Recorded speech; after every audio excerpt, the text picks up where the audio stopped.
Hello. Happy Monday. This Monday I don't feel super happy. However, the show must go on. So here we are.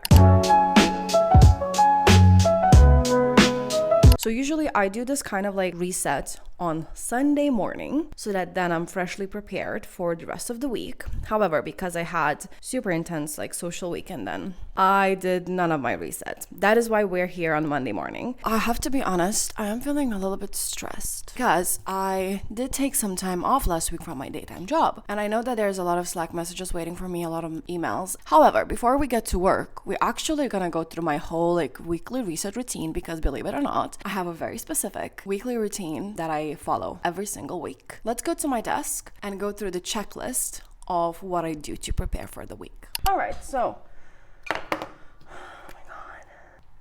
let's talk about what is my process. As I said, I have a checklist that takes me usually between an hour and a half to go through. I like to kind of clean up my desktop because stuff accumulates on my computer, whether I want it or not. So I like to kind of like clean up as well as look at my emails. I have my author work email, I have my freelance writing work email, I have my personal email, and then I have my daytime job email. So we have like 4 different inboxes to go through. And I'm the kind of person that have like my inbox is 0 every single day. Then I do like to track my word count. I used to do that a little bit better back in the day when my main job was freelance writing. Right now, because I do very little, I only have 1 freelance client left. I do write for my day job, but the writing is like so sporadic. So the word count tracker is mostly for drafting books. Update the 12-year tracker. I'm gonna share the tracker with you. I plan my year in 12-week increments. It's based on the book that I read. It's based on this book called The 12-Year Week, and I've been using it for like 2 or 3 years now. This is essentially keep me on track with my yearly goals. So the capture task projects and quick ticks. This productivity hack I actually borrowed from Grace Beverly, the author of Working Hard or Hardly Working. She is an UK-based entrepreneur. She has her own like productivity system and everything. I tried her productivity planners and everything, but like her method as it is doesn't work for me quite perfectly. This is her framework. So I do that for every single week because day to day, I like to write down my tasks in my planner. On Notion, I have a list where I have all my project, quick ticks, and tasks. It helps me to get everything out of my brain onto, in my case, I use Notion, so I get it off on my Notion. And then I have like more space and capacity in my mind to focus on what I need to do. Next step is to update my Google Calendar. I use my Google Calendar religiously. Lastly, I do track my budget. I have a spreadsheet, so every single week, I like to sit down and review my spending. I'm gonna get to cleaning my desktop and going through my email. I finished organizing my desktop as well as going through all my 4 email inboxes. The next step in my weekly reset routine is to update my 12-week year planner. So as you can see here, this is how it looks. You can see business and personal goals. The point of 12-week year is essentially to set yourself mini goals and then break them down into daily habits, what you need to do daily or weekly to get closer to accomplishing those goals. For business goals this quarter, I wanted to maintain the $80 a day royalties. I wanted to prepare the 2nd book for the release and then draft 50K words of the 3rd book. In personal, I wanted to maintain good habits and then I wanted to invest. I'm kind of trying to build a habit of investing every single month. This is then the checklist view and I have all 12 weeks. So this is week 3, so last week. Let's quickly review how well did I do. Because I was away, I didn't like tick them every single day, but usually I do that every single day. Satisfaction is phenomenal. Have I been reading? Actually, I was reading all week.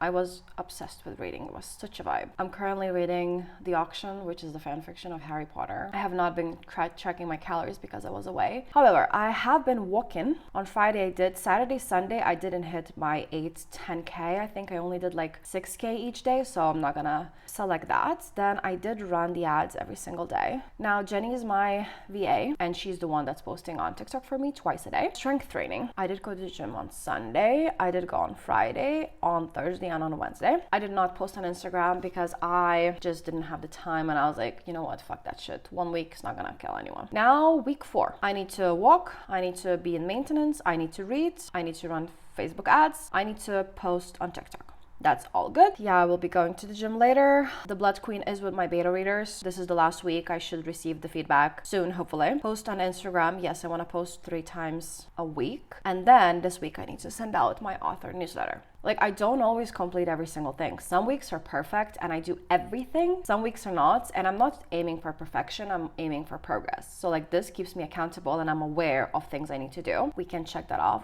I took a break, made some freshman tea. Next on the list is to capture tasks, projects, and quick ticks for next week. I don't want to show everything because I don't think I want to go in all the tasks I need to do for like my day job, as well as I don't want to reveal anything about like my freelance client work. I'm gonna share what I want to include from like author business / YouTube, because this is what the channel focus is. And then once we make a list for author business stuff, I'm gonna then go on and make a list for my day job off camera. This is from last week, so I have not done the social media post. That is why I'm gonna add it here as thing I want to do. I did brainstorm, like I sat down and brainstorm what I want to do. I just need to sit down and create them and then schedule them for Instagram. I will need to schedule author newsletter for the 1st of November because I do send them out once a month. Unless I have a release month, then I do it once a week. I will need to obviously finish outlining War of Roses. And I need to reach out to my beta readers about feedback, because I have one is already, I know she's gonna be done this week, but then 2 more, I need to check with them and see if they're gonna be able to get back their feedback to me by the end of this week. This is a very easy week for me, like considering this isn't nothing. So now I'm gonna go off camera and do my to-do list for this week for my day job. So I'll talk to you when it's time to go do the next thing. Now it's time to sit down and take a look at my to-do list that I put together and then see where I want to put what in my calendar. I was going to share it first, but then actually I don't want to. But because my day job, I kind of don't want to show my Google Calendar blocks, because I do put like my tasks in my calendar, so it shows. And it's not like I'm not forbidden to share, but just because I don't know the rules, I want to share as little as possible of my day job, just in case I don't want to get in trouble or anything. So I do time block, as I said, and I do really like to work in like 3 or 4 hour blocks.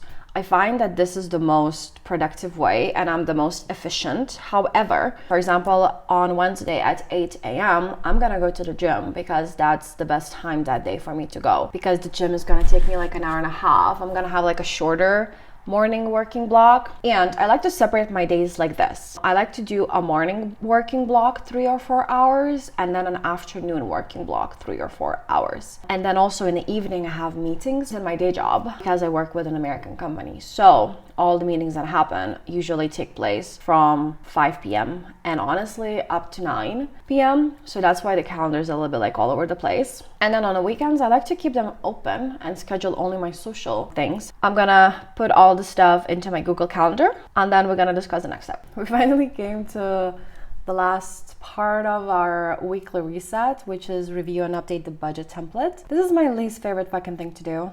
However, the template I use is so fun and I'm obsessed with it. So I don't want to show you my actual numbers of like month bills and everything, and I'm not gonna like show you how much I spend and all that jazz. However, I do want to show this template a little bit so you get a feel of how it looks like, and it's so pretty. So I did buy the template. I think it was like around like $10 maybe. I found it on TikTok. There's this Alex on Budget, I think she's called, and she created this one. And I've tried the different ones in the past, but I didn't like them as much as this one. So if you want to buy this one for yourself, which is super affordable, and the creator herself is so lovely, this is where I got it. This is the setup where essentially you have to put in all your income full-time as well as the bills. This is the yearly overview. It's so pretty and so nice, and everything updates automatically. This is my template, and I'm gonna go sit down, look at my budget and update it. This is what my weekly reset looks like.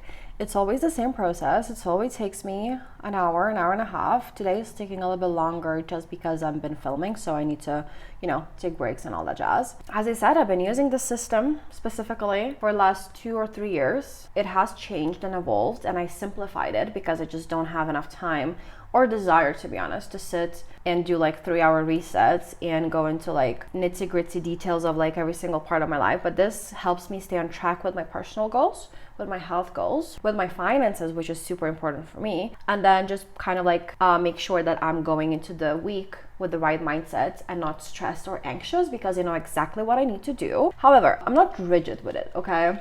Things changed, meetings are canceled, new meetings are added to the calendar. So while I do have like this overview for the week, it's not always looking the same once the week is over, because things change, and I am flexible with that and I don't stress about it. I will see you in the next video. Bye.